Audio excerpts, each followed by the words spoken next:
njoba sodlala AFCON qualifiers, World Cup qualifiers.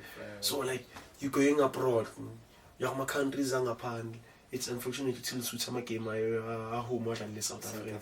Yeah. So udlala like let's say if you playing against Ibafana, playing against the izinja oshikabala, like playing against Mushish, like the feeling it's okay.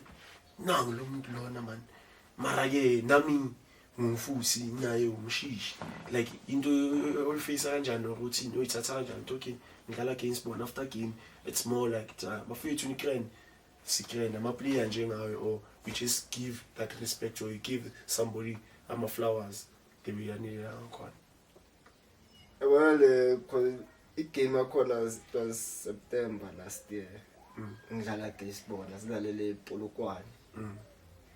Old Peter Mkaba. I was like, I don't lava. Him knows what I know manje. But ngaze ngafonela noTebo Mkwena. I'm just a hot man. Angali ngiyarespect. Mama namhlanje hayi soyibekela le iceleni lento. Sixoxa after game. Kamjetha straight like tubone khona. 99 yabona lento le ya. Nesibindi. Amtshela ubatshele nalabo abantu because kuleso squad sabafana na uDowns umuntu uthi ngikhuluma naye kuphela.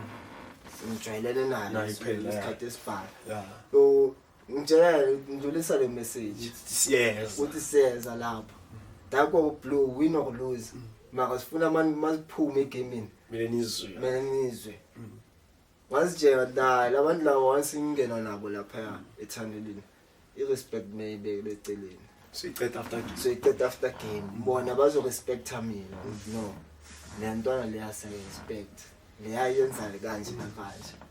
After games ngaxoxa kube mnandi sibekele now wow yenzekala wow yenzeka because ngiyakhumbula kune incident ukuthi umndawo wangishaya elbow first half.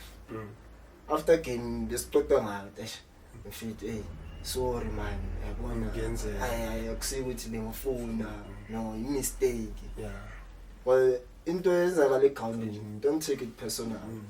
Izozonda wonke umhlaba manje lothatha personal. Lonke iplayer nezolzo. Lonke iplayer zona into hayi lokhu kuyathukana egroundini lokushana ngama elbow ngiyakhabana.